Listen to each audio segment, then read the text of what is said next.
let's start slowly.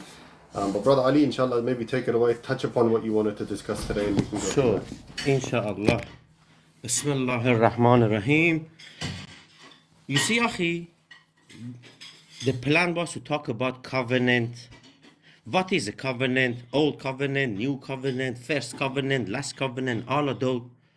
But I've been listening to brothers talking about Isaiah 42. And sadly enough, with not proper knowledge or not proper study behind it. So I thought maybe we can go through it, Akhi. We can shine some light on it and understand what it is talking about. My brother is here. He's gonna body me again, so I'll be quiet. How you doing, Wesam? Assalamu alaikum. Yo, I'm so over these comments when I come to the panel, bro. Allah Ustad. Tfaddal. Continue, bro. Well, I was fine in the audience watching you, man. You and Semmy, Allah yahfadkum. No, Akhi, good to have you with us. Always make me happy. When we talk to them about Isaiah 53, for example, what do? We are telling them, why are you parachuting all of a sudden midden in a chapter? Why don't you read the context, right? Then we take him to Isaiah 45, 49, and we take him there. Why? Based on the context. Yet, when we are doing Isaiah 42, we only start at 42. Why are we doing this? So, I just want to give a proper understanding of the verse. You see, the book of Isaiah, what is that for book? The scholars now, majority of them, they say the whole of Isaiah is not written by one hand. Chapter 1 until chapter 39 is written by one man. They dated about 700 BCE at around Isaiah lived. Chapters 40 and 55, Akhi, they date that it's about 500 BCE, right? So the first part of it, 1 to 39, 700 BC, 40 to 55 is about 500 BCE and whatnot. And the last part of it is during the Persian time. So it's a big history. Multiple writers has written in this. Okay? Isaiah 42.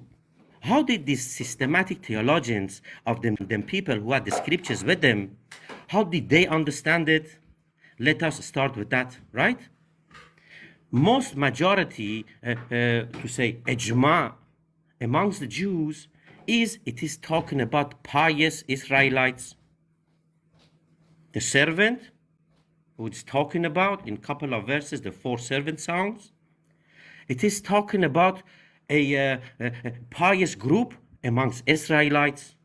And they say, oh, if you go to chapter 41 and 41, it is talking about Jacob, Israel. They say, you see, it is talking about them. Other systematic theologians like Ibn Ezra, for example, he says the servant is Isaiah ben Amos. So the writer, the prophet Isaiah, who is writing this, he is the servant, right? A pious Israelite, ijma amongst them. Then you have Ibn Ezra, who says it is Isaiah ben Amos. But also the understanding of Cyrus, the Persian king at the time. You see, one of the reasons why they say the second part of Isaiah is written later, much later than the historical Isaiah, is Isaiah 45, Akhi. In verse 1 or verse 2, Cyrus is praised. He's called Mashiach. But when Isaiah was living, Cyrus was not a king. He became a king couple of 100 years later, right? So Isaiah cannot call Cyrus Christ and good man and whatnot, the righteous, as Sadiq, as the word is used. Then people, the Christian and Jews say, yes, this is a prophecy. Isaiah is prophesying about Cyrus. This is why we find the name there. But the scholars say no, it is written later based on philology, based on internal differences. So understand this, Akhi. And Sorry, just quickly, what's philology? Philology, Wesam can explain it better than me, but simply put, it's a study of words, how the words are used. You see, it is very important to understand. How do we approach a text? As in my knowledge, please Wesam correct me, there is not one reference in Islamic sources which calls Isaiah a prophet, a Nabi, or a Rasul. Oh, sorry, my connection is going in and out. But yeah, that's the impression I'm under as well, that he's not referenced in primary sources. Exactly. We believe in many prophets, and most of the prophets are not named, right? So either it is Isaiah who has written it or not. Okay? I really don't know, Akhi. So is it prophetic? Is it by God or not? I'm not claiming none of that, Akhi. Otherwise, I'm claiming for God something which I don't know, right?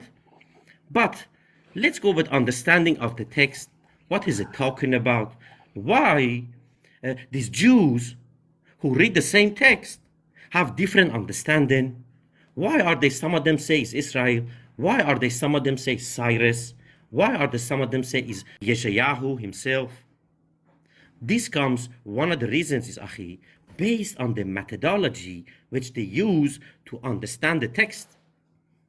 The Jews have a couple of methodologies, Akhi, to interpret a text which they have, right? There is such a thing as midot.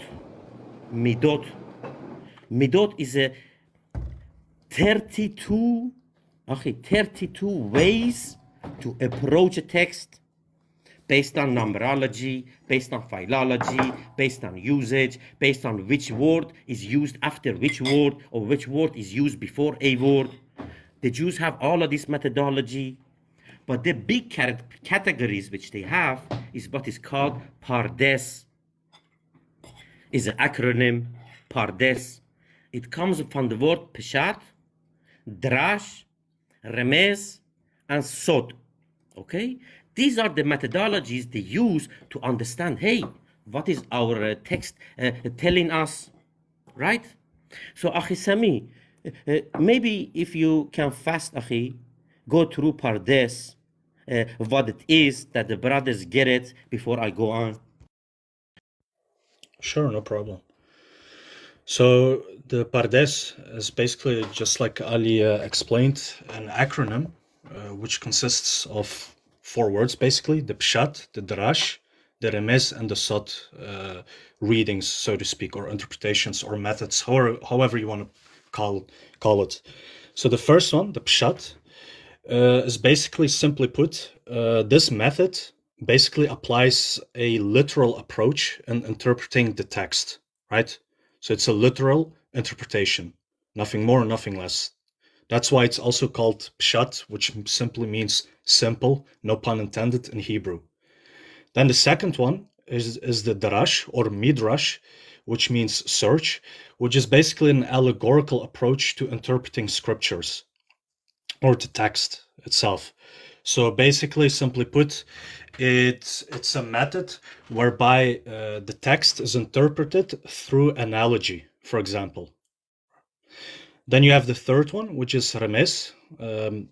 This approach seeks to find a word or phrase or other elements in the text that provides hints, quote unquote, for a specific event, such as, for example, through numerology, through basically interpreting a particular word in a particular verse, and then looking at the numerological value of that word, and then basically interpreting the numerological value as a hint for another later event or whatever, right?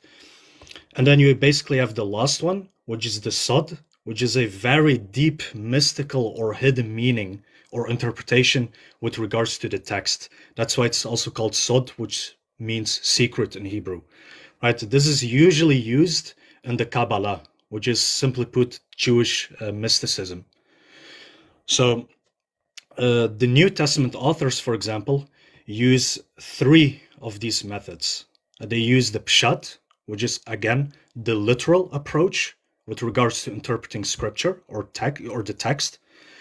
Then you have the Drash, which is also used by the New Testament authors, or the Midrash, especially Paul uses this, but also John, for example, and Matthew also, which is an allegorical approach to interpreting scripture through analogy, through seeking similarities between 2 or more things or 2 or more verses.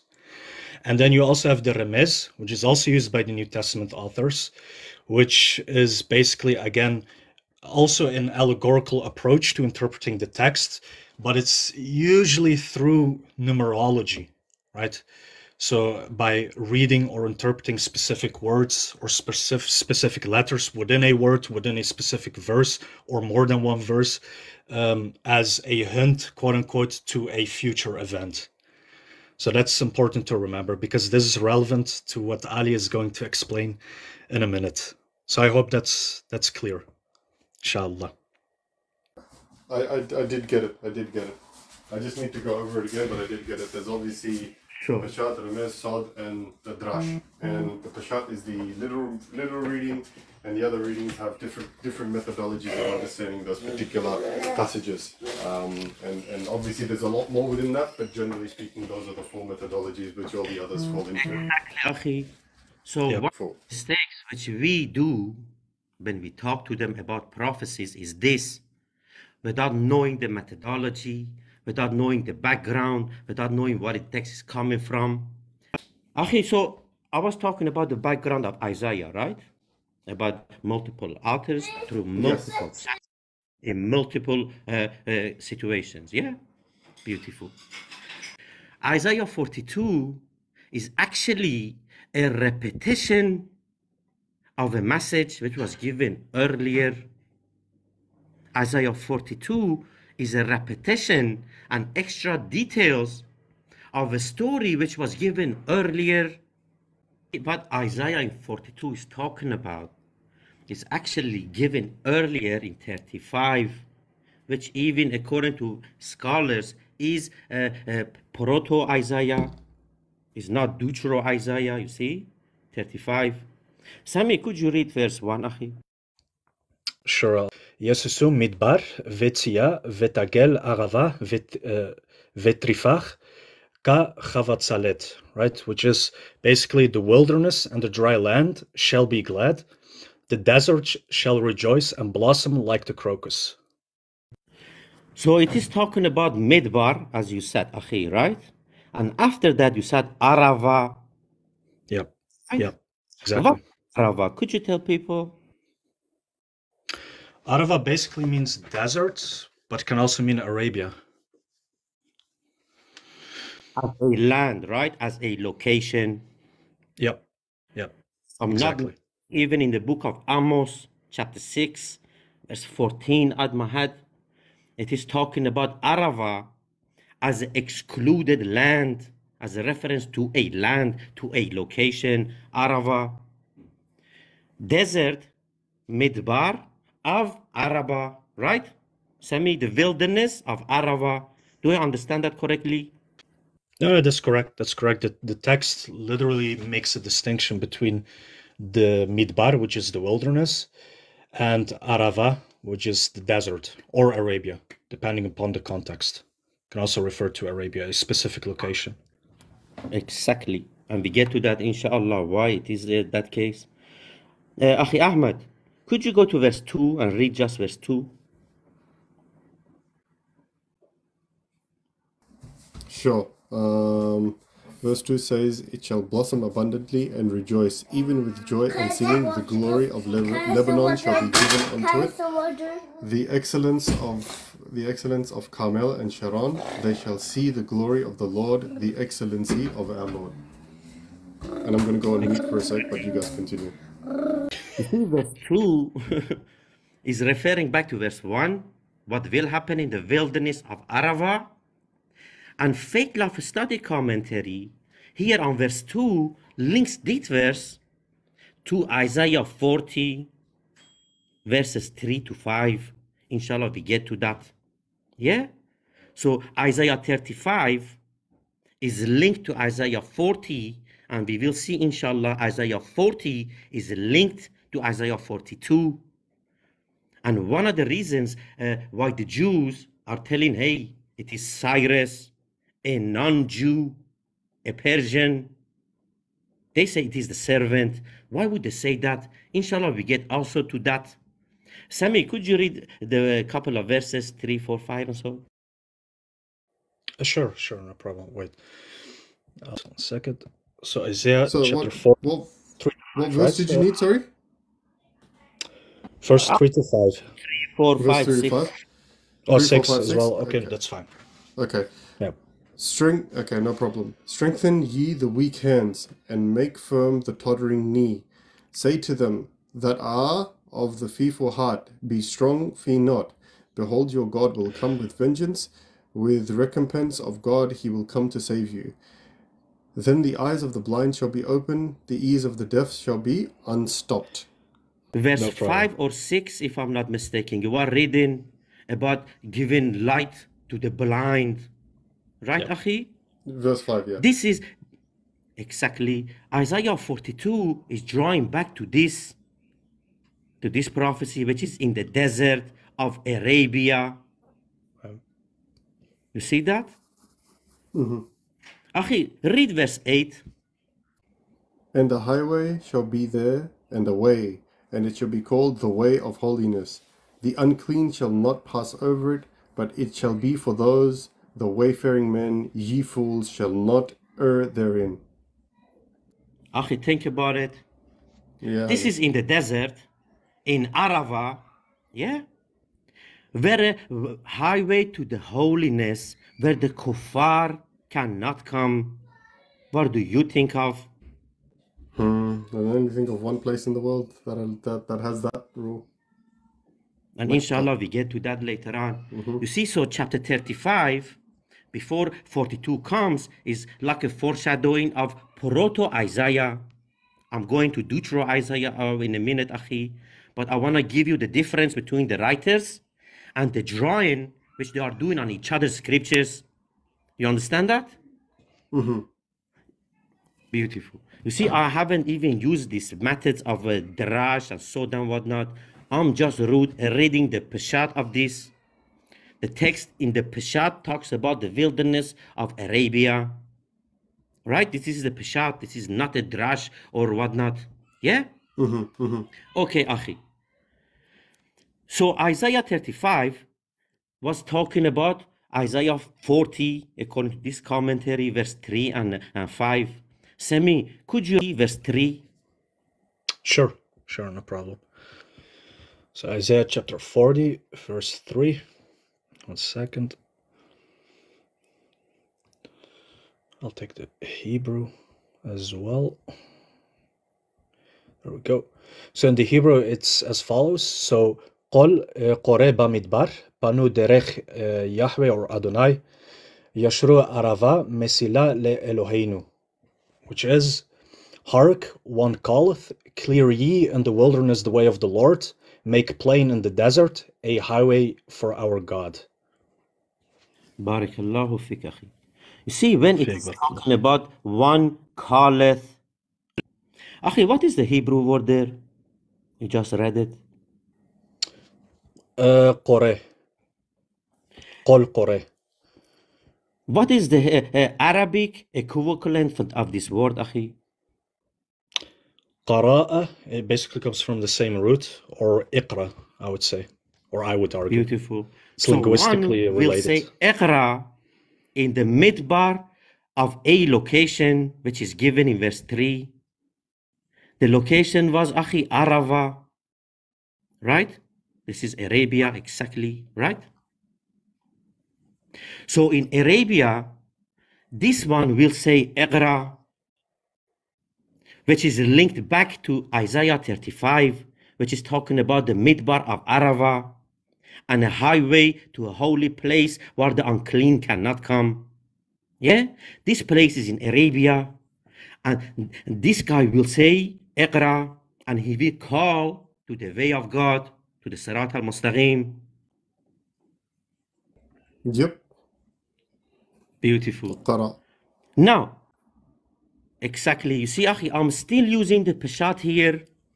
I'm not using the Darash and whatnot. I'm still using the Peshat here, specifically of a location, specifically of a place, specifically of a wording which will be used, specifically to an action which will be done.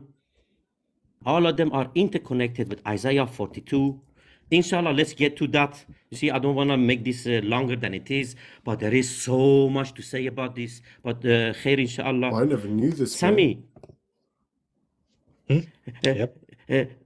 let's go to Isaiah. You see, according to these methodologies, which the Old Testament uses, which the New Testament uses, we don't need to go to the whole context to understand a prophecy. One verse is enough to foreshadow or to give a typology of a prophecy to come out of his direct context which was given.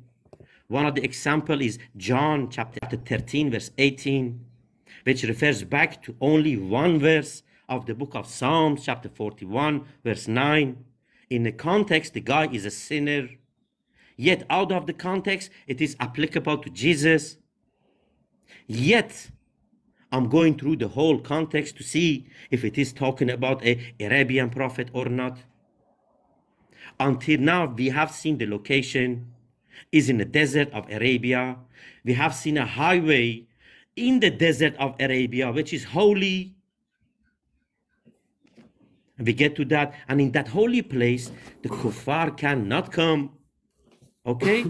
Akhi Sami, read verse 1 of Isaiah 42. Is my servant whom I uphold, my chosen one in whom I delight. I will put my spirit on him, and he will bring justice to the nations.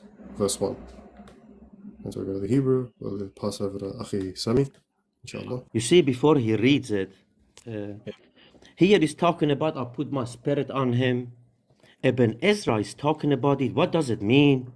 Wallahi, he says this means the spirit of Nabawa, of prophethood. So already verse 1 is talking about the spirit of prophethood. But Akhi Sami, read the Hebrew, it will make it interesting. Sure. Of the first verse? Yes, sir. Sure. One second. Let me go to Isaiah chapter 42. Akhi Ahmed, you go to the word mitzpat in a verse, you see? Justice is translated. You go there, Akhi Sami, read it. Yeah, sure. So the first verse of Isaiah chapter 42, which is Chen avdi etmach bo bechiri ratzeta nafshi natati ruchi alav mishpat lagoyim yotzi. This is what it literally says in the Hebrew. So behold my servant whom I uphold, my chosen one whom I delight, or my soul delights. I have put my spirit upon him, and he will be a justice to the Gentiles, or he will bring forth a particular justice to the Gentiles, literally in the Hebrew. This is one of the reasons they say it is talking about Cyrus. You see, when Isaiah, most of Isaiah, when he's talking, he actually is talking to them people of his time. Even these verses, until verse 10, if I'm not mistaken, he is talking about to them people. Yeah, he's talking to them about him bringing justice. The word which is used there is mispat. According to Jusinius lexicon, the same Arabic word for this Hebrew is the word deen. Deen. He will bring you deen with the ruh of prophecy, as Ibn Ezra says. So when he's talking about justice, already he's talking about the spirit of prophethood and the mitzpat, which is deen, which is exactly what we already read in our chapter 16, verse 2. He sends his ruh of revelation, but I'll get to that. Sure. So basically, the Hebrew says, "Lo yitzap velo yisha velo yashmiya Bachus Qolov. أخي أحمد. Yeah, it's too small for me to read English, unfortunately. Otherwise. Oh, sorry. one My second. apologies. Let me just. Yeah, it's way too small. My TikTok just closed automatically. I don't know what happened.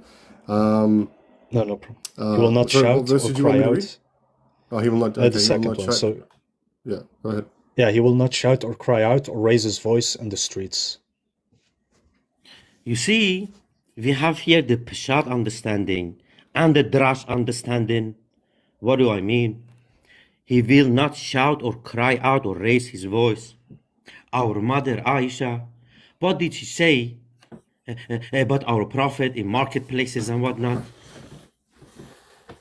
Akhi Wesam, if you are here, you can help me with that. Same exact word. ما كان سخارا في الأسواق. That he never used to shout or raise his voice in the marketplace. So we have the Peshat understanding of this, but the Ras understanding of this, according to Ibn Ezra, is, you see, that he will be so that people don't run from him. He will attract people to him. Yep, exactly. Doesn't our Quran say the same about him, Akhi? Right? عليه ما عنتم. Sorry. There's also Sorry, an was that interesting something else? narration about this. Okay. No, it's relevant. It's relevant because Okay. this is also this is a narration which, interestingly, by the way, has certain parallels to Isaiah chapter 42, which we're talking about. And it also literally says, just want to reaffirm basically what Ali was saying, what Akhi Wesam also confirmed or affirmed, which is that the Prophet was not a noisemaker in the markets. It's literally what it says.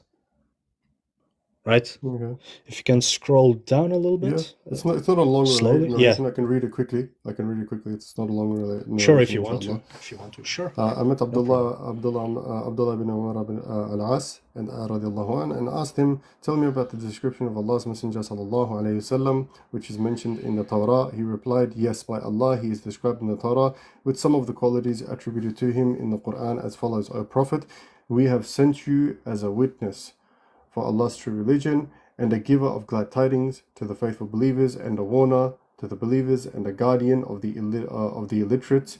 You are my slave and my messenger, i.e. apostle. I have named you al-Mutawakkil, one who depends upon Allah. You are neither discourteous, harsh, nor a noisemaker in the markets, and you do not do evil to those who do evil to you, but you deal with them with forgiveness and kindness. Allah will not let him, the Prophet, die till he makes straight the crooked people by making them say, none has the right to be worshipped but Allah, with which will be opened the blind eyes and the deaf ears and enveloped hearts. SubhanAllah. I also want to put some emphasis on the last part, which says Allah will not let him, i.e. the Prophet, die till he makes straight the crooked people by making them say none has the right to be worshipped but Allah. This part will be relevant in a bit, inshallah. This should be reference. I know Sean Anthony, he's not really a very close friend of Islam, but he says that these particular references in the Hadith literature should be considered as variant readings for the Hebrew text, because they predate the Masoretic and the the Aleppo and Leningrad, and they seem like they're reading directly from something that is present around them. So I don't know what you guys think about that, but that's kind of interesting. Just like how Christians they consider quotations in Valentinus or Marcion's Gospel as actual quotations of some form of the gospel text that is as it existed. This could be a variant reading for Isaiah 42. Akhi, could you read the verse 12 of Isaiah 42? Wesam, Akhi, please listen to this one. Let them give glory to the Lord and proclaim his praise in the islands. His praise, yeah? Akhi Semmy, what is the Hebrew word there used? Utehilato, which basically means and his praise, basically, right? At least that's what the translation says. Exactly, Tehillah, right, which comes from Tehillah. Wesam, please, Akhi, listen to this. The Hebrew word is tahilla, which is used there, tahilla. Yeah? Wesam, what is tahleel? Could you tell people if you know, Akhi? Permission. Oh, it can Oh, no, be. no. You mean tahleel with a ha or with a ha? Tahleel with a ha means saying la ilaha illallah, and tahleel with a Right. ha means making things permissible. No, The the fourth former, line. the first one. Yeah. Oh, then yeah, it's basically So verse signifying Allah. 12, Akhi. Verse 12 is talking about the servant bringing tahilla to the islands. Islands of who? Of first son of Ishmael and second son of Ishmael. Tahilla. Akhi, could you show the commentary which I sent you? The river breaks. Yeah, there, yeah, Do you wait, see wait. that? So, Akhi, Tahleel? listen. The servant of Isaiah 42 will bringing tahilla, the Hebrew word tahilla, to whom? To the islanders, who are the first son and the second son of Ishmael. The word tahilla for praise of God, read what it says here, Akhi Wesam.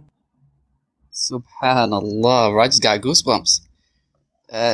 Praise, song of praise compared with the Arabic tahleel. Subhanallah, the shouting of sacred formula. Springer Muhammad. Okay. Exactly. Yeah. So what I'm talking That's about, crazy. you see, I was referring back to Isaiah 35 through the context and the repetition of it in Isaiah 42. All of this will happen in a desert of Arabia. The guy will say, Iqra. He will bring a deen. Here, Wesam. I'm so honored that you're here. Look at the gems you're dropping, bro. Don't ever freaking hype me up again. This is amazing.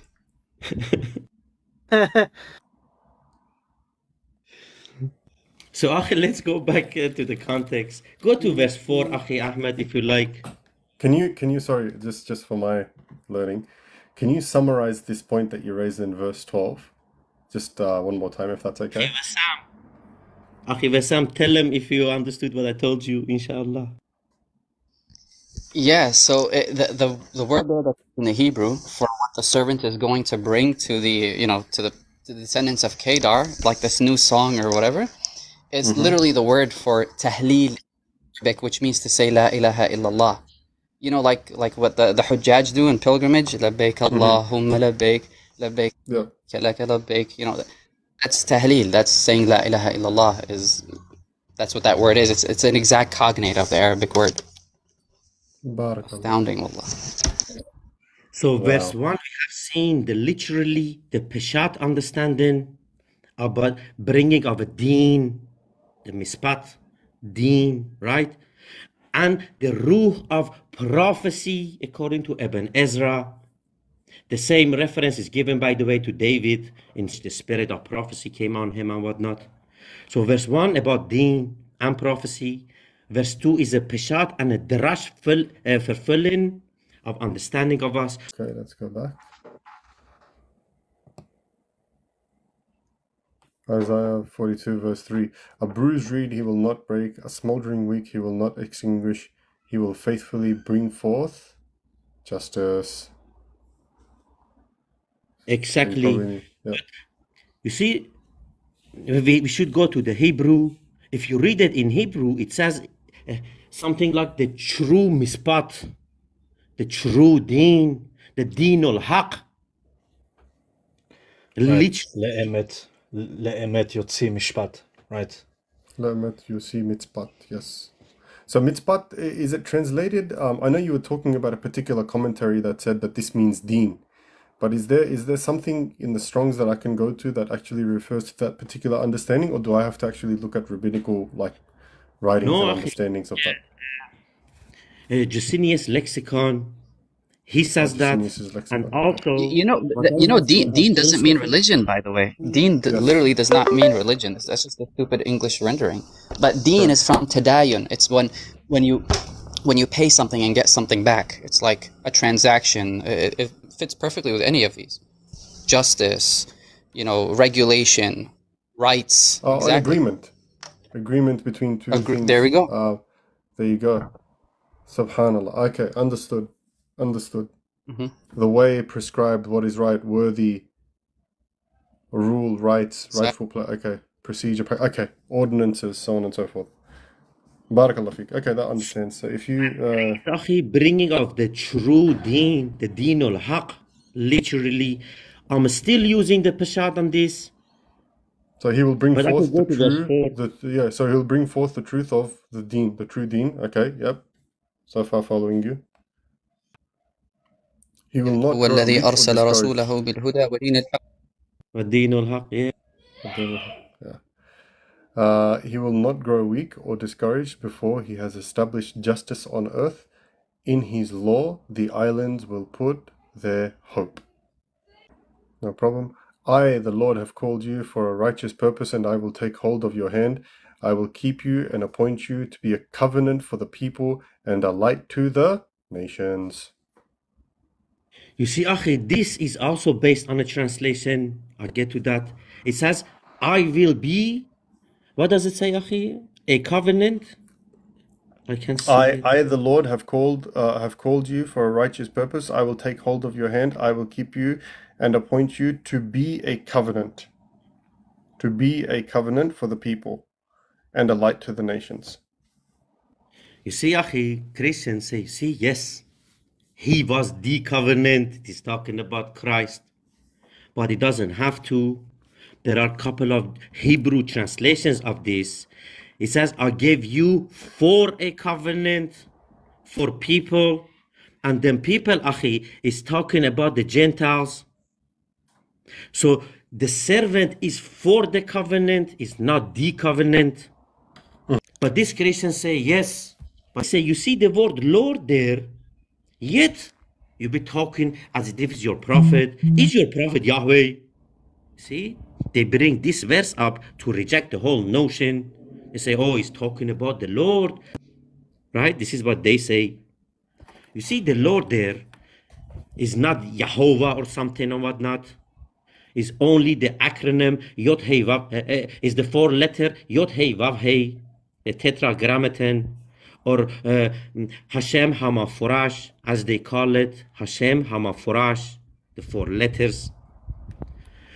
Many times in the Old Testament, only the 2 middle letters, the Hey and the Vav, the Hey and the Vav, is used to denote God. Eliyahu, Yahashua, only the 2 middle part of it, Akhi, the Hey and the Vav, right? The Hey and the Vav. Based on this, that the Hey and the Vav denotes God, what does Ayatul Kursi start with? No. Right, Akhi Ahmad? Right? They say, no, you see, no, you cannot do that. What do you mean? If we go to you and we ask you, they say, oh, the meaning of it. The New Testament says, he shall be called Emmanuel. But nowhere is Jesus called Emmanuel. They say, no, if you read Matthew, Matthew talks about the meaning of it. That means the meaning of the word is applicable. Okay, so the meaning of the Lord is also applicable. What does Yod Hey Vav Hey mean, Semmy?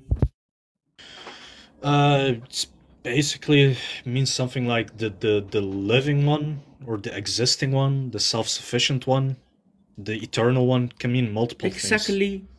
Yep. So we have actually lafzi in ma'na, in lafz and in ma'na, the Hey and the Vav, Huwa, we have that.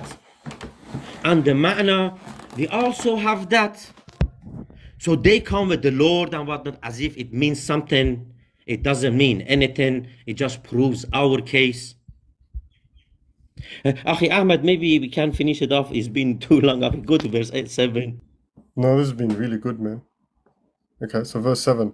To open up the eyes of the blind, and to bring prisoners out of the dungeon, and to those sitting in the darkness, out from the prison houses. Didn't we read that earlier? Yes, in 35. I told you, this is a repetition of 35 with extra details of what will happen of 35.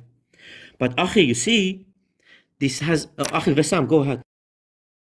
I was going to say, we also read that in the hadith. I was just about Yes, to we say did. that. Yeah, subhanallah. Just about to say that. Barakallahu fiqh. Exactly. It's literally in the hadith. If you can perhaps go to the hadith, Akhi Ahmed. 2 screens, guys. Exactly. What's up? Yeah. Barakallah فيك fiik, أخي. Akhi. With which will Yeah. be opened blind eyes and deaf ears and enveloped hearts. So it's also literally present in the hadith, the rendering or the sentence or verse or what have you from Isaiah 35 as well as 42. So it's also an interesting parallel. Go ahead, Akhi Ali. You see, Akhi, the meaning of this has Peshat and Drash understanding. These Christians come to us and say, yes, it is talking about the literal blind and Jesus healed them. Right? But if you read on, Akhi, I'll get to that inshallah. It is talking about a spiritually blind, and we get to that. But they say, no, it is talking about literal healing. Akhi, did our Prophet, peace and blessing with him, heal the eyes of Ali radiallahu anhu or not? Yes. Yes, so literally we have the Peshat understanding, but even according to the Jewish systematic theologians, it is not talking about the literal happening. It is talking about taking them from paganism, and we get to that why it is. So actually the opening of their eyes is just bringing of Jahiliyyah into the light. Wesam, you are here, Akhi. Doesn't our Quran cause our Prophet a mercy to the mankind? A nur which was sent? Yep. And it also says, إنها لا تعمل أبصار ولكن تعمل قلوب التي في الصدور. That indeed, it's not the eyes that are actually blind; it's the hearts that are inside the chests. So if it says that he's bringing, it just kind of renders the beautiful meaning of the entire, like prophecy, like very shallow and pointless. Like the Messiah is supposed to be, going around. There's not too many blind people in the world actually, but how many people are misguided who don't know the truth of God, who don't know, how to worship Him and worshiping idols, like the whole context of the chapter is. Seems to be clearly saying, rescuing them from the prisons, from the shackles of their paganism, opening their ears, burnt offerings and sacrifices you desired not, but my ears you have opened. Does that mean, he's linking, sacrifices and actual ritualistic offerings to, miracle healings? No, it's about opening the ears of the people who won't listen to the truth, or who need to listen to the truth. Exactly, you see, because they say, the ijma of them, it is talking about pious Israelites. They never literally healed people. Others say it is talking about Cyrus. Cyrus never literally healed people. So they never understood it literally. But Akhi, go on, verse 8 and not.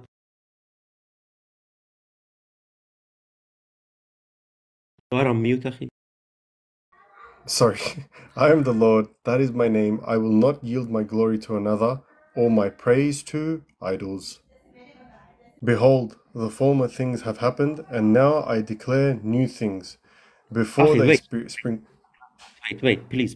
You see, I was talking about Isaiah, talking to them people of his time, talking about their situation, their captivities, their problems, their understanding, right? This is what the prophets did.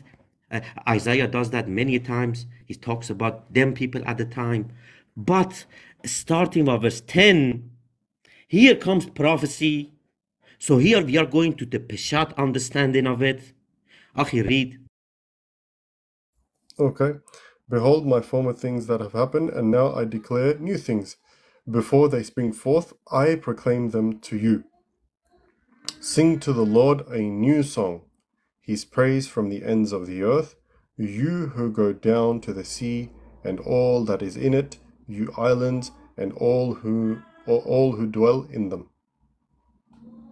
Okay, Akhi, you see, what is he talking about? He's talking about islands, that the islands will be purged from idol worship, as we read earlier on. Which island is it talking about?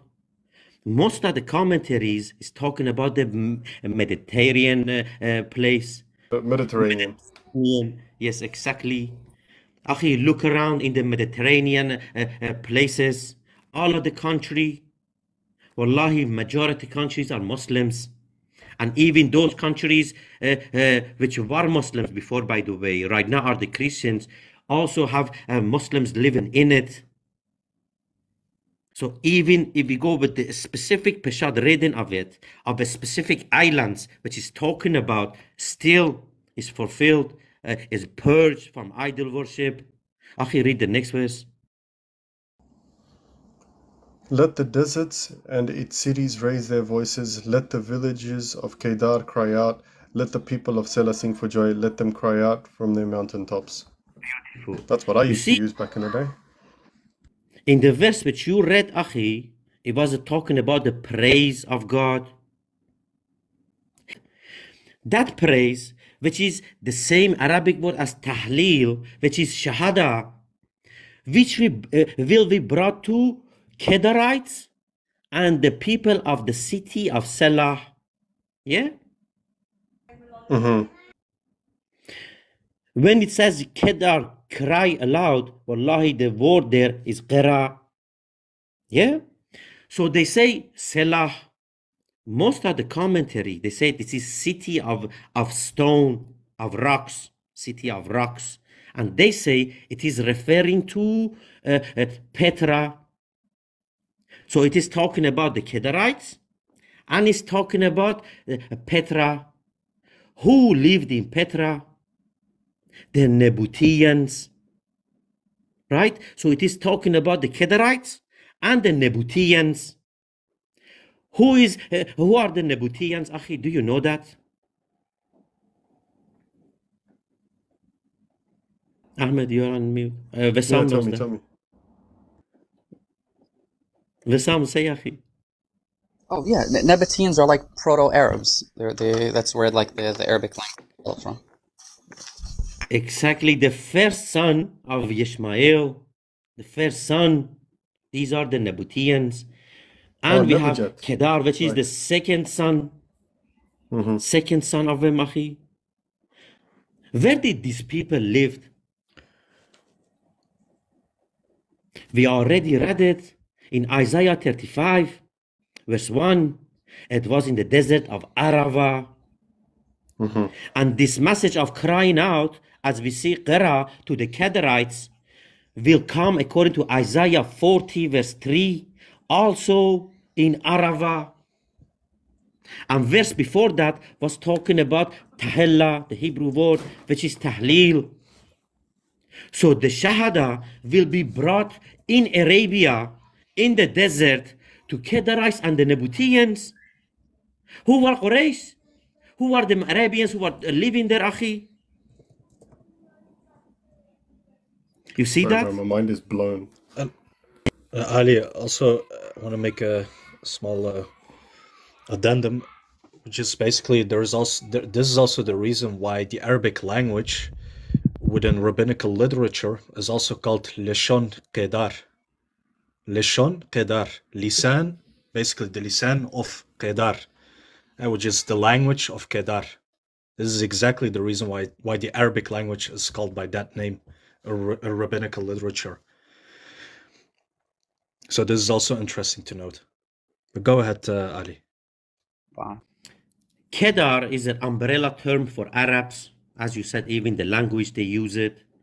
The land, Arava, in Ezekiel chapter 27, verse 28, it is talking about Arabia and all the princes of Kedar. So Arabia as a land, Kedarites as these Arabs, is talking as a whole, as an umbrella term. The same is used in Isaiah 35, Isaiah 40, and Isaiah 42. Right? Okay, am I clear until now? Bro, this is like, wallahi, I'll be honest, this is blowing my mind. I get it, but I need to go over it. I understand exactly what you've said. But this is blowing my mind. MashaAllah, tabarakallah. Then let them give glory to the Lord and declare his praise in the islands. Exactly. So these islands, how you want to look at it, either this is the Mediterranean places or the Arabian places where the Nabateans and the Kedarites are, whatever it is, in there they will be purged from idol worship, and they will do tahila, which is tahleel, giving shahada. So think about it. This servant did where Israel failed. My prophet fulfilled what them people couldn't do. Because of this servant, which we say is our beloved prophet, peace and blessing with him, the shahada is given everywhere on earth except in the Vatican. Based on who? Not been based on these Israelites. Their covenant. There's someone in the comments that says which scholar supports your interpretation, and Kedar doesn't refer to Arabs. Just real quick, Ahmed, if you're not too busy, can you go to like the Barnes notes, the commentary on Isaiah, that Isaiah passage? Which where it says, "Let the inhabitants of Kedar." The villages that Kedar doth inhabit, where the inhabitants of Kedar dwell. Kedar was the son of Ishmael. Genesis 25 verse 13, the father of the Kedaranians, or Kedre, mentioned by Filni, National History, Volume 2. By Pliny. Who dwell in Pliny the vicinity Elder. of the Nabateans in Arabia Deserta. They often change their places, and that's essentially it. Which is sorry, I have to go on. They often change their places, though it would seem that they usually dwelt in the neighborhood of Petra or Sela. And the word may in some instances denote Arabia in general. Okay. There you go. There's your answer for that. But Akhi Ali, Barakallah Feek, Akhi Wesam. But inshallah we'll go back to verse, where am I? Isaiah. So verse 12 is where we were at, essentially. Yeah, because I've got to log off in about 45 minutes. So the Lord goes forth like a mighty one. He stirs up his ears like a warrior. He shouts, yes, he roars in triumph over his enemies. I have kept silent from ages past. I have remained quiet and restrained, but now I will groan like a woman in labor. I will at once gasp and pant. I will lay waste the mountains and hills and dry up all their vegetation. I will turn the rivers into dry land, and I will drain the marshes. I will lead the blind by a way they did not know. I will guide them on an unfamiliar path. I will turn darkness into light before them, a rough place into level ground. These things I will do for them, and I will not forsake them. But those who trust in idols and say to molten images, "You are our gods," will be turned back in utter shame. Listen, you deaf ones. Look, you blind ones, that you may see. Who is blind but my servant, or deaf like my messenger I am sending? Who is blind like my covenant partner, or blind like my servant of the Lord? Though seeing many things, you do not keep watch. Wait, you see, the servant or the Malachi, which is specifically messenger, which in verse 1 got the ruh of prophecy. Don't forget that, Akhi. It says, who is blind like my messenger, of deaf like my messenger who I'm sending? Yes. Like my covenant. This is 19, yes. Right? Yeah. Yes. Which translation is this, Akhi, by the way? Hold on. I'll just open up the NIV. If that's easier. Let me get mine. Who is blind like my servant and deaf like my messenger I send? Who is blind like the one in covenant with me, blind like the servant of the Lord?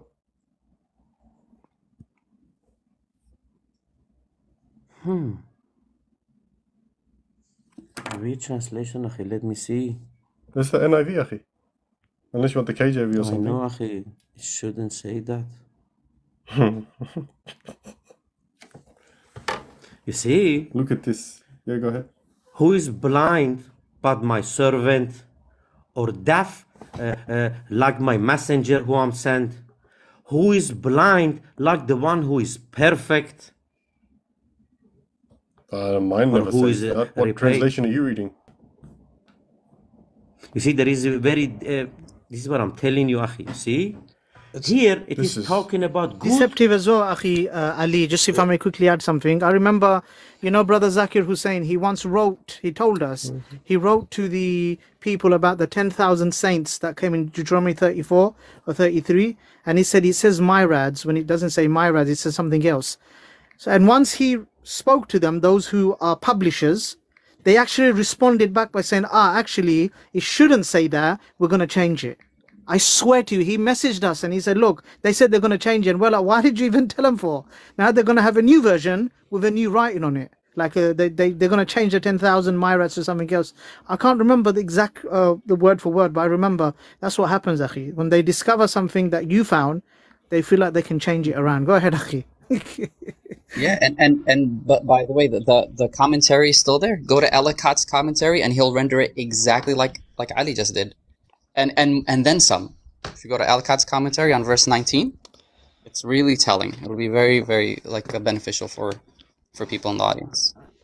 I get to that. You see, in this verse, very, very interesting. It is talking good and bad about the servant. It's calling them blind. It's calling them deaf. Found it. Yet, Sorry. it is. Yes, Akhi, I know it was a weird translation. Read this again.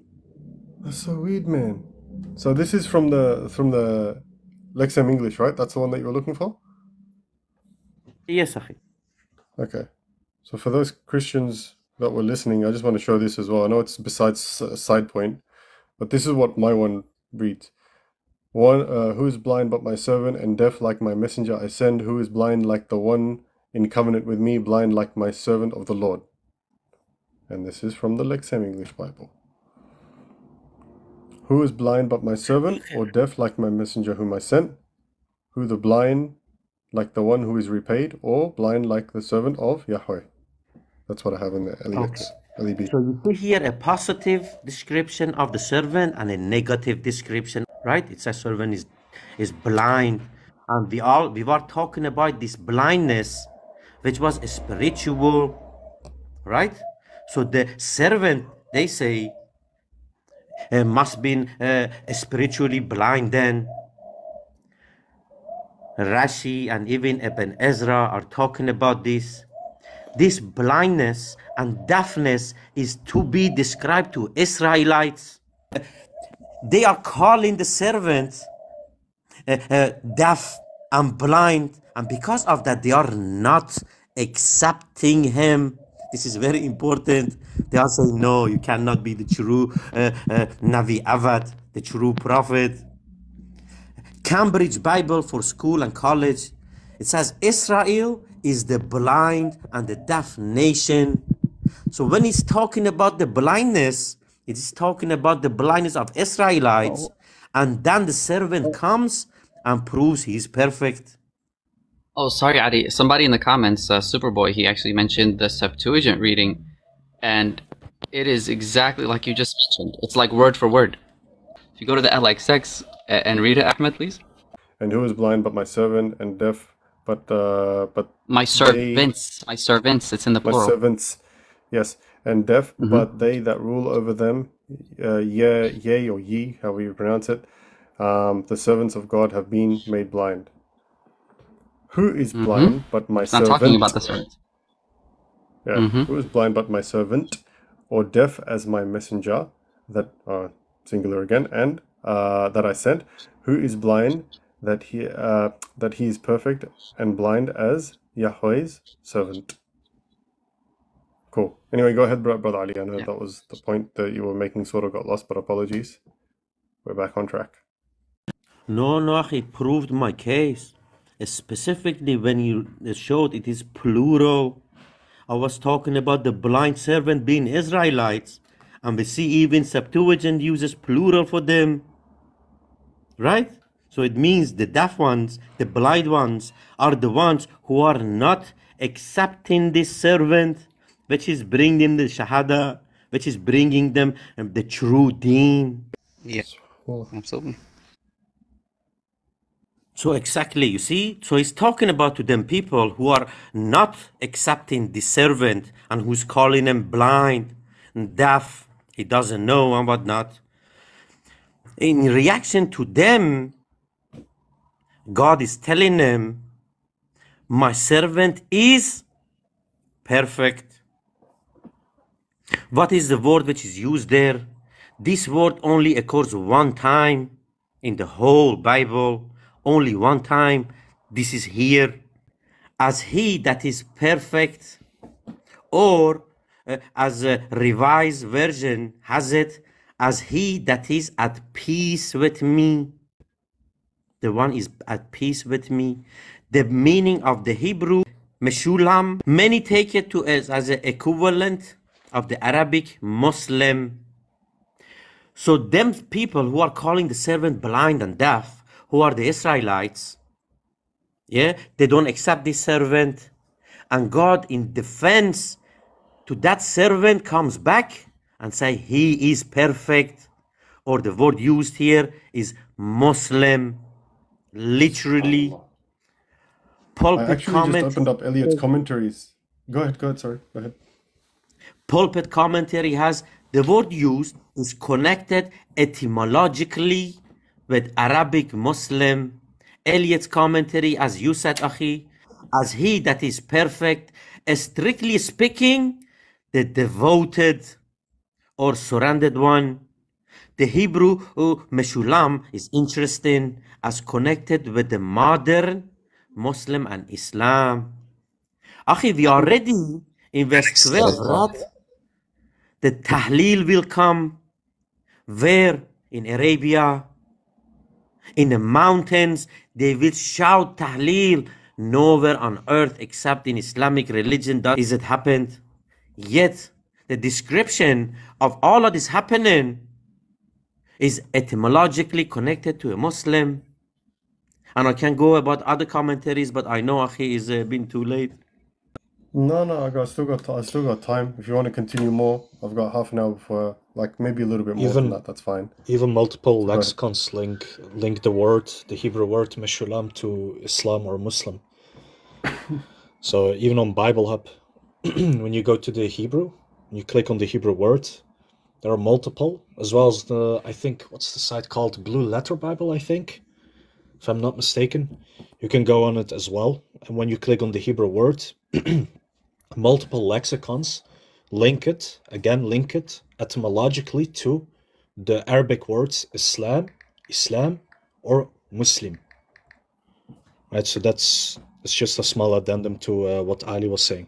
So both the commentators as well as the lexicons link the word Meshulam in verse 19 of Isaiah chapter 42 to the words Islam and or Muslim. A very important point, Akhi. And inshallah, I'll get to Matthew chapter 12 in connection with this. All of these descriptions, all of this understanding what we had, Akhi, is talking about the Gentile, about a Gentile. This is very important, that exclude other Israelites. Yet, Matthew, it says, you see, in chapter 12, he healed a man or something, if I'm not mistaken, Jesus. Wesam can correct me on that. Jesus healed a man in the Gospel of Matthew. And after that, Matthew gives his tafsir that the prophecy was fulfilled, which I gave my spirit. Matthew changes the text to be fitting for Jesus. The last part of the quotation, which Matthew is describing to Isaiah, is not to be found in the Masoretic text. So y'all been seeing this. I went through it by Peshat understanding without putting one word of mine in it. Yet Matthew changes the quotation, Tahrif al-Nas, and based on that Tahrif al-Ma'na, to say it is Jesus. How is he a Gentile? He was an Israelite, right? We have to add a fifth level of like interpretation, right? You had the Peshat, the So- Midrash, the Ramaz.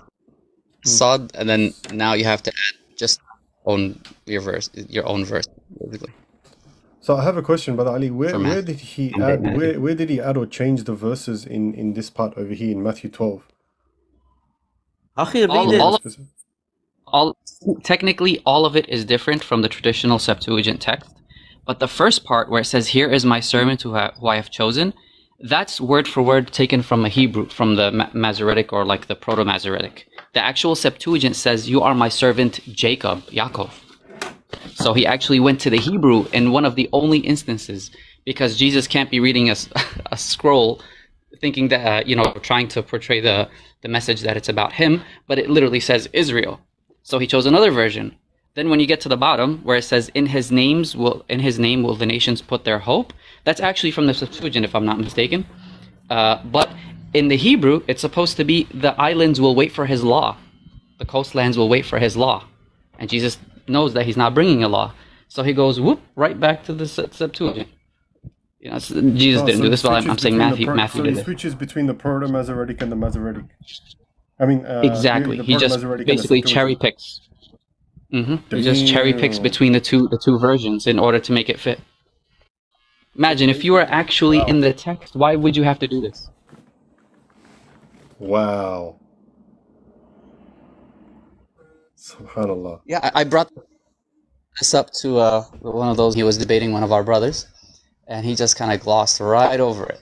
He's like, "Oh, the Targums," just kind of started waffling. But Akhi Ahmad, is it clear what I was talking about at the start? Wallahi, See, that's so clean, we can man. go to scholarship. We can go to scholarship and see what there is many, wallahi many. I didn't touch any. I just went through the text and the understanding on the Hebrew and mostly Josinius's lexicon, how they are linking these words together. You see, if we had time, we could go through the verses in Hebrew. One of the verses is talking about his Torah. He will bring Torah. So laws. You see, it is not talking about the law of Moses. Torah is not necessarily the law of Moses. In Genesis chapter 26, it says Abraham kept the Torah, yet the Torah of Sinai was not even revealed yet. It's just instruction, laws. So this servant will bring his own laws in his own religion, which is the Deen al-Haq specifically. So understand, Akhi, if you understood it, just give us a recap of what you have understand of all of this. Wallahi, it's putting me on the spot. But generally, as you sort of said it, you obviously said it started from Isaiah 35, right? And you were explaining that, and you said basically, sorry? Wait, There you go. Wrong on the first point. To understand form criticism, we started with that. Okay, technically, before you presenting the argument, you should know what the argument is. And you should know the tools you can tackle and not speak. What you were mentioning, it's very important to go back to the Hebrew language, right? And to understand the methodology that they are using to interpret and why there were differences among the interpreters of the Jewish script regarding who is that servant of God, right? However, you illustrated that in either way, they are using the methodology, regardless to the methodology. Like, we don't use one separate methodology, but we are using all the methodologies in one interpretation. And all of them, if you use them, all of them sincerely, they will lead to Muhammad, peace and blessing be upon him. Wallahu alam, Allah knows the best. Did I get it correct, Akhi? Beautiful, Akhi. Exactly. This is exactly the point of it.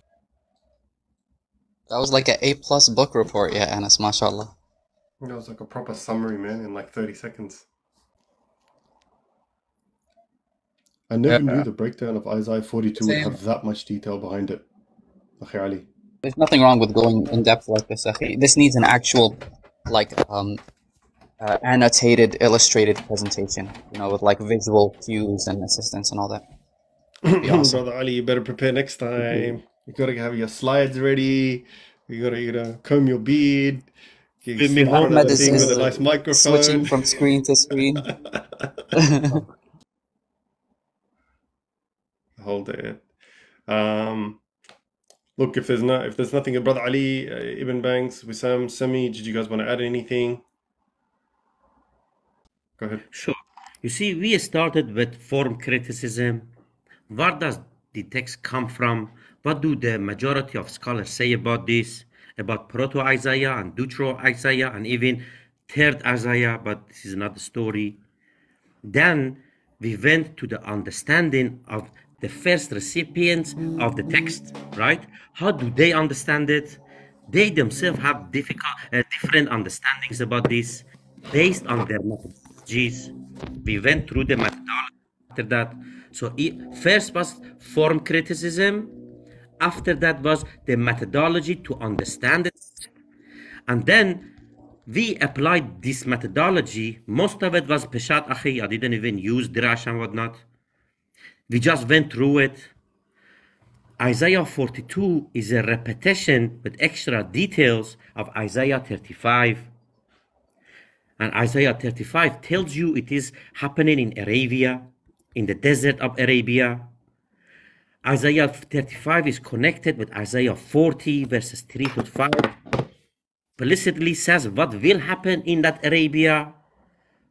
It will be called to the way of God, and it will be saying Iqra.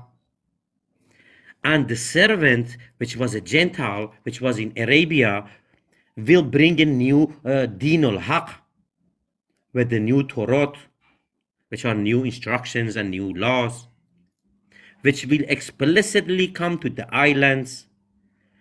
He will come to the children of Nabateans and the Kedarites, and he will go on to purge them from idolatry. He will purge them from Jahiliyat and bring them light. All of this was based on the surrounding context and understanding of these specific verses. And the New Testament changes the text to make it fit in for Jesus, while it is not like that. Isaiah 42 is not only Isaiah 42, is a whole concept around it. And by the way, as cherry on top, the servant is called a Muslim. Thank you very much for the room, Akhi. Barakallah feek, Akhi. Wallahi, I learned a lot. I need to revisit this again, but Wallahi, I learned a lot from this. سبحانك اللهم وبحمدك ونشهد أن لا إله إلا أنت واستغفرك وأتوب إليك. Inshallah, we'll do this same time next week, same time wherever you are. So for me, it's Friday. For you guys, probably Thursday. So, barakallah feek. Assalamu alaikum wa rahmatullahi wa barakatuh.